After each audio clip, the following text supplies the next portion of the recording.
দেখো বন্ধুরা, আমাদের চ্যানেলে আবার স্বাগত। এইদিকে চিংড়ি মাছ কাটা হচ্ছে। চিংড়ি মাছের আইটেমটা আমি পরে দেখাবো।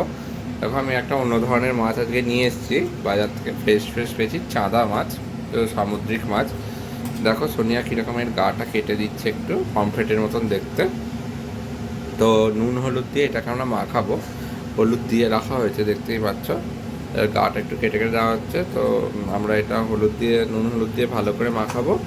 তারপর আমরা এটাকে ভাজবো।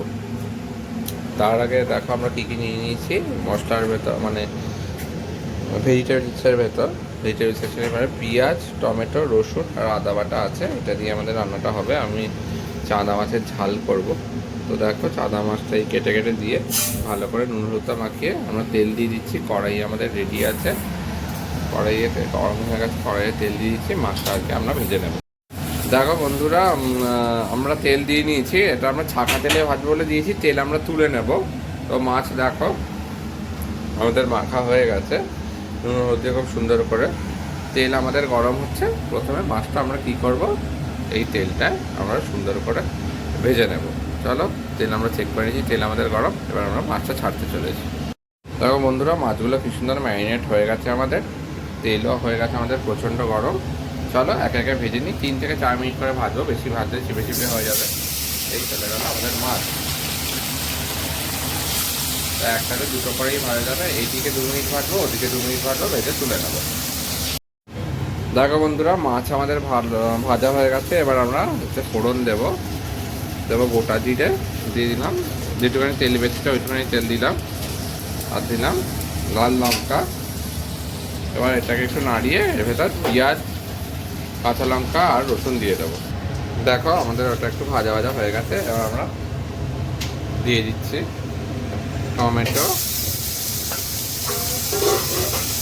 পেঁয়াজ, রসুন আর কাঁচা লঙ্কা এর পেস্ট না, এটাকে আমরা এবার ভালো করে ভেজে নেব। ভেজে নিয়ে তো এর ভেতর সব ভাজা হয়ে গেলে এর ভেতর আদা বাটাটা দেবো। তাহলে একটু পরে আমরা পেঁয়াজ।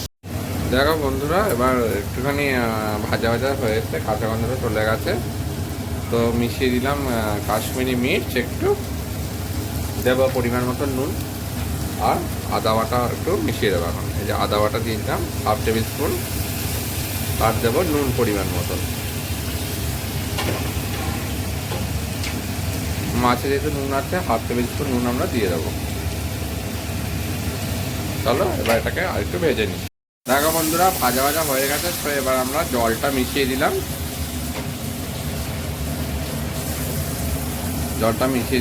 এবার ছেড়ে দেবো। এর ভেতরে একটুখানি ফুটে গেলেই মাছ। দেখো বন্ধুরা, এবার আমরা ঝোলে এই মাছ মেশাতে চলছি। 5 থেকে 6 মিনিট ফুটবে, একটু মাখা মাখা হবে। বেশি ঝোল আমরা করিনি, এটা মাখা মাখা হয় বলে। চলো ফুটবে, আর আমরা এটা কী করবো, নামিয়ে নেব। ঠিক আছে বন্ধুরা, চলো একটু পরে আমরা ফিরে আসছি আবার। দেখো বন্ধুরা, আমাদের প্রায় ফুটে এসছে, গায়ে লাগা লাগা হয়ে এসছে। এবার আমরা ফিনিশিং টাচ, যেটা আমাদের অমৃত শীতকালে, সেটা আমরা, এখন শীত নেই যদিও, চলে যাচ্ছে শীত, এটা আমরা একটুখানি দেবো। সেটা হলো কাঁচা ধনেপাতা। আমরা একটু মেশাবো, নিয়ে 2 মিনিট ফুটিয়ে আমরা, দেখো শুনিয়ে কি সুন্দর কেটে রেখেছি ধনেপাতা। চলো এই ধনেপাতা আমরা মিশিয়ে দিতে চলেছি। 2 মুঠো মতন তোমরা মিশিয়ে দেবে ধনেপাতা। ধরো আমাদের 2 মুঠো মতন ধনেপাতা। চলো একটু পরে আমরা নামিয়ে ফাইনাল তোমাদের দেখাবো। দেখো বন্ধুরা, আমাদের হয়ে গেছে। এই হলো আমাদের চাঁদা মাছের তেল ঝাল। তো এই ফার্স্ট টাইম আমি বানালাম, আশা করি ভালোই হবে। আমি নিজে খেতে মাছ খাই না, তোমরা সবাই জানো। তো সোনিয়া আমার মা বাবা খেয়ে বলবে পরবর্তীকালে, কিছুক্ষণ পরে। তো তোমরা এরকমভাবে চাঁদা মাছ বানিয়ে, চাঁদা মাছ পাওয়া প্রায় যায় না। খুব লাকিলি, পমফ্রেটের বাচ্চাই বলতে পারো, খুব লাকিলি পেয়েছিলাম, তো নিয়ে এলাম। ফার্স্ট টাইম রান্না করলাম, তো একটা নতুন জিনিসও তোমরা শেখাতে পারলাম। আশা করি খুব সহজভাবেই শেখালাম। দেখো কী সুন্দর ফিগারটা হয়েছে, কী সুন্দর ঝোলটা লাগছে। আরও সুন্দর ঝোলটা হয়েছে। অ্যাকচুয়ালি মোবাইলে এক্সাক্ট আসে না। অ্যাপেল ফ্যাপেল হলে আসাম, তো অ্যাপেল না, স্যামসাংয়ের ভালো মডেল, কিন্তু অ্যাপেল না। যাই হোক, তো এরকমভাবে তোমরা চাঁদা মাছ রান্না করো, আমাদের পাশে থেকো। তোমাদের পাশে আমরা আছি। নতুন নতুন রান্না নিয়ে আসবো, অন্যান্য ভ্লগ নিয়েও আসবো। এখন আমাদের ওয়ার্ল্ড কাপের ভ্লগটা রানিং, তো তোমরা ওটা দেখে নিও। সবাই খুব ভালো থেকো। গরম পড়ে গেছে, খুব সাবধানে থেকো। আমাদের চ্যানেল লাইক কমেন্ট সাবস্ক্রাইব করবো। তখনকার মতো টাটা বাই বাই। আমরা কড়াই থেকে নামালাম না, কড়াই থেকে আমরা ফিগারটা দেখালাম, দেখা যাচ্ছে স্পষ্ট। তো ঠিক আছে, চলো টাটা।